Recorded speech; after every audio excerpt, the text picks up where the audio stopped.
Good morning students. 9th वाले बच्चे, सिद्धि हिंदी विद्यालय की इस ऑनलाइन क्लासेस में आपका हार्दिक स्वागत है।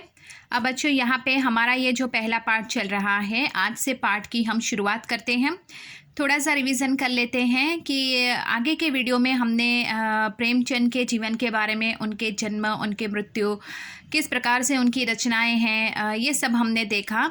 इसके साथ साथ मैंने आपको जो इसके बाद जो ये पार्ट है, इस पार्ट का सारांश मैंने आपको बताया कि हीरा और मोती दो बैल थे, झूरी के ये दो बैल है, किस प्रकार से ये बैलों की स्थिति हो जाती है। बैलों को ये गलतफहमी होती है कि मेरे मालिक ने हमें बेच दिया, लेकिन ज़रासर ऐसा नहीं होता है।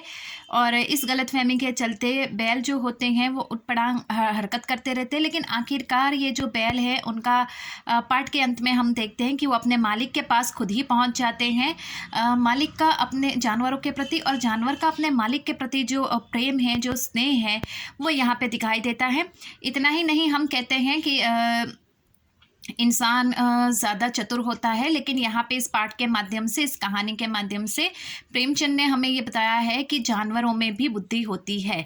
जानवरों से भी हमें बहुत कुछ सीखने को मिलता है। एक तरफ जो एक बैल है जो शांति और संयम का और धैर्य का प्रतीक है हमारे सामने, और दूसरा जो बैल है वो चंचल, क्रोधी हमारे सामने प्रस्तुत होता है। तो बच्चों, आज से इस पाठ की हम शुरुआत करते हैं। जहाँ जहाँ पे ऐसे कोई शब्द होंगे उसके अर्थ मैं आपको बताऊंगी, तो मेहरबानी करके आप अपने पास एक कॉपी और पेन लीजिएगा। जैसे जैसे यहाँ पे कोई एक शब्द है, ये शब्द की चर्चा हम करेंगे। पाठ के अंत में पहले ये पाठ हम समझ लेंगे।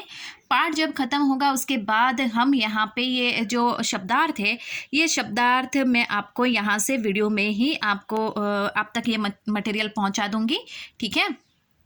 अब यहाँ पे पढ़ना शुरू करते हैं। ध्यान दीजिएगा बच्चों। जानवरों में गधा सबसे ज़्यादा बुद्धिहीन समझा जाता है।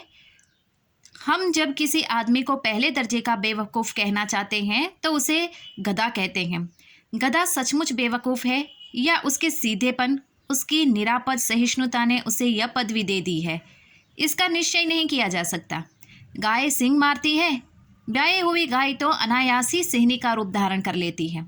कुत्ता भी बहुत गरीब जानवर है, लेकिन कभी कभी उसे भी क्रोध आ ही जाता है, किंतु गधे को कभी क्रोध करते नहीं सुना, ना देखा।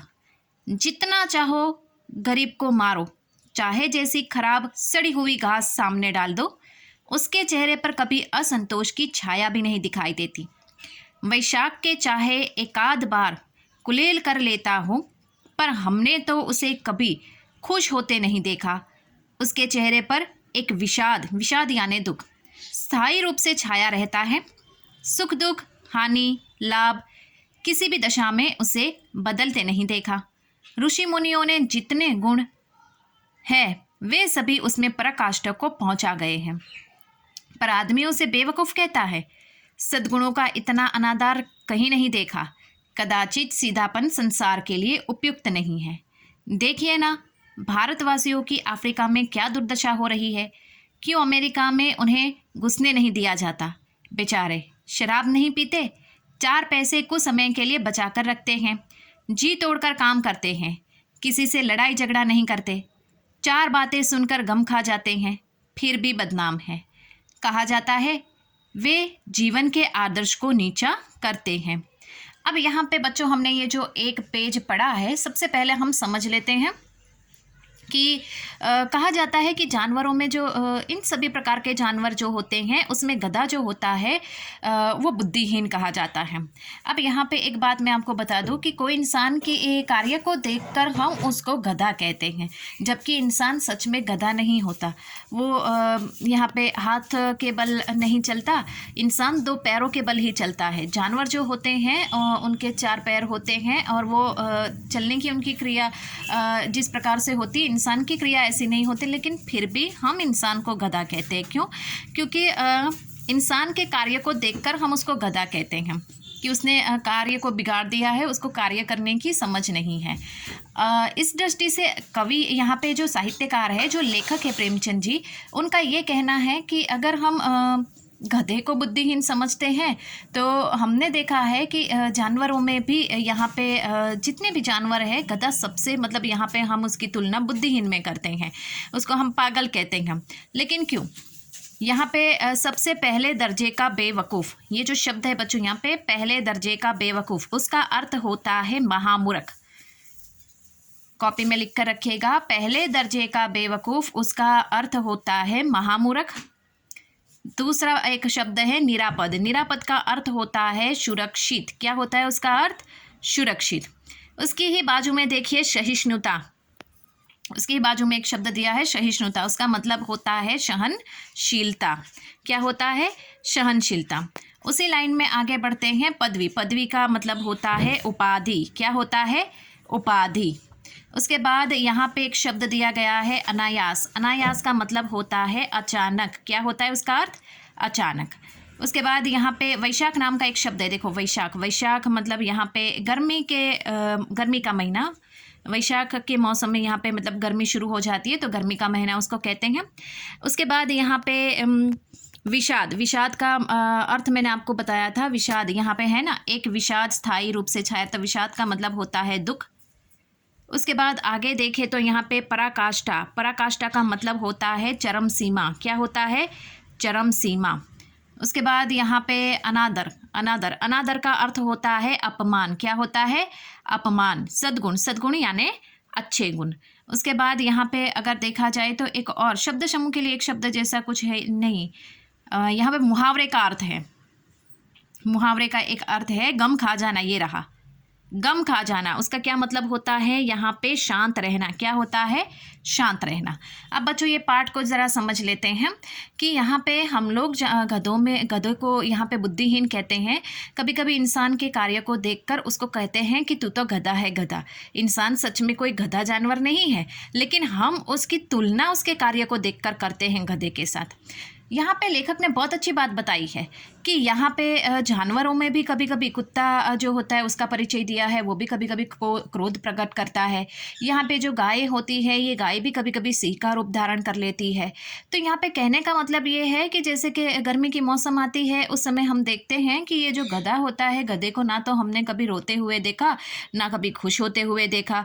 उसका मालिक उसको कितना भी पीटे मारे, बहुत काम करवाए उससे, लेकिन फिर भी उसे कोई फ़र्क नहीं पड़ता है। उसको ना कभी दुख होता है, ना कभी खुशी होती है। वो कुछ भी यहाँ पे उसके ऊपर हमने कुछ देखा ही नहीं है। गधा जो होता है वो चुपचाप शांति से अपना जीवन बसर करता रहता है। उसको ना कभी हमने कभी देखा है मस्ती करते हुए, ना कभी उसकी क्रियाओं को हमने देखा है, मतलब कुछ भी नहीं है, बहुत ही अलग प्रकार का है। लेकिन फिर भी यहाँ पे हम देख सकते हैं कि इंसान गधे को किस प्रकार बुद्धिहीनों में गिनता है।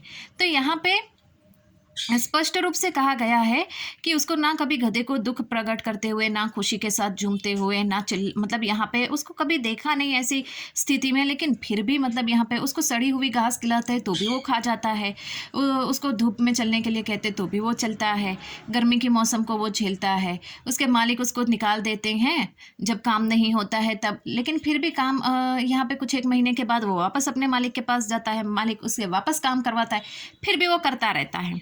तो यहाँ पे गधे को कभी देखा नहीं, लेकिन फिर भी उसकी अच्छाई उसमें इतनी सारी है, लेकिन फिर भी लोग उसके बुद्धिहीन कहते हैं। तो यहाँ पे लेखक ने कहा है कि दुख सुख लाभ हानि किसी भी दशा में उसे बदलते नहीं देखा। मतलब गधे को हमने किसी भी स्थिति में यहाँ पे बदलते हुए नहीं देखा, वो जैसा है वैसा का वैसा ही है। ऋषि मुनियों के मतलब जितने गुण बताए वो सारे के सारे गुण उसमें मतलब पराकाष्ठा के ऊपर पार कर गए हैं, पहुँच गए हैं। ठीक है, पराकाष्ठा, पराकाष्ठा का अर्थ मैंने आपको बताया चरम सीमा। पर आदमी उसे बेवकूफ़ कहता है, ये समझ में नहीं आता कि इतना सीधा होने के बावजूद भी आदमी उसको बेवकूफ़ कहता है। सद्गुणों का इतना आदर कहीं नहीं, अनादर कहीं नहीं देखा हमने। मतलब लेखक ने, प्रेमचंद जी ने बताया कि जिसमें गधे में इतने सारे अच्छे गुण हैं, लेकिन फिर भी उसका अपमान हो रहा है, अनादर यानी अपमान, फिर भी उसका अपमान होना इतना मतलब हमने अपने जीवन में तो कभी नहीं देखा। अब यहाँ पे एक और बात बताई गई है कि उदाहरण के तौर पे जो इंडिया के लोग हैं, जो भारतवासी है, वो अफ्रीका में रहते तो उसकी स्थिति खराब है। अमेरिका में बेचारे घुसने से रहे, मतलब उनको जाने नहीं दिया जाता है। बेचारे कुछ एक भारतवासी जो होते हैं वो शराब पीते नहीं हैं, बाहर के देशों में जाते हैं तो वो कड़ी मेहनत करते हैं, 2 पैसे कमाते हैं, क्यों अपने परिवार के लिए भारत में जाकर वो अपने घर गृहस्थी परिवार चला सके। वो कभी किसी भी प्रकार का मतलब वो झगड़ा फसाद नहीं करते, जी तोड़कर काम करते हैं, लेकिन फिर भी यहाँ पे उनको बदनाम किया जाता है। तो यहाँ पे मतलब एक आदर्श जीवन इंसान में होता है, उसमें अच्छे गुण होते हैं, लेकिन फिर भी उसको बुद्धिहीन क्यों कहा जाता है, बेवकूफ़ क्यों कहा जाता है, वो समझ में नहीं आता है। तो ये बच्चों यहाँ पे एक पेज ही हम धीरे धीरे एक एक वीडियो में एक एक पेज पढ़ेंगे, उसको पढ़ेंगे, शब्दार्थ में आपको बताऊंगी, आप कॉपी में उसके शब्द के अर्थ भी लिखते जाना ताकि आपकी सरलता के लिए रहे। पाठ के अंत में मैं आपको सारे के सारे शब्दार्थ एक साथ में ही उसका एक वीडियो भेजूंगी, ठीक है।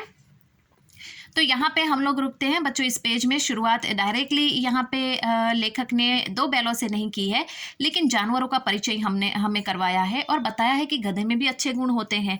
हम किसी भी इंसान को, अब बच्चों एक बात याद रखिएगा, किसी भी इंसान, अब देखिए गधे में तो इतने अच्छे गुण हैं, ना कभी रोते हुए ना दुख व्यक्त करते हुए, उसको जैसा खाना दोगे वो खा लेगा चुपचाप, उस काम नहीं होगा तब मालिक उसको निकाल देगा, मारेगा पीटेगा, लेकिन फिर भी जाएगा तो अपने मालिक के पास। कहने का तात्पर्य गधे में इतने अच्छे गुण हैं लेकिन फिर भी उसको बेवकूफ़ कहते हैं। तो अब से समझ में आया, किसी भी इंसान को गधा कहने से पहले 100 बार सोच लेना। क्यों? क्योंकि यहाँ पे तो हम लोग उल्टे हैं। समझ में आया? हमारी ये जो गधे वाली जो तार्किक जो बातें हैं ना, जो शब्द है वो विपरीत है। क्योंकि यहाँ पे तो लेखक कहते हैं कि गधे में तो सद्गुण है, वो रोता नहीं, खुशी नहीं मनाता, सुख नहीं, दुख नहीं, कुछ नहीं, लेकिन फिर भी वो इसमें बहुत सारे गुण हैं, ठीक है ना। फिर भी गधे को बुद्धिहीन कहते हैं। तो इंसान को गधा करने से पहले 100 बार सोच लेना चाहिए। क्यों? क्योंकि इसमें गधे का मतलब ये होता है लेखक की दृष्टि से कि अच्छा गुण, जिसमें अच्छे गुण होते हैं फिर भी उसका अपमान करके आप लोग उसको गधा बोलते हो। तो बच्चों यहाँ पे सबसे पहले जानवरों की तरह तरह की स्थितियों का परिचय हमें यहाँ पे लेखक ने इस पेज पर करवाया है। अब नेक्स्ट वाले वीडियो में बच्चों इससे थोड़ा और आगे बढ़ेंगे और पाठ को समझने का प्रयास करेंगे। Thank you.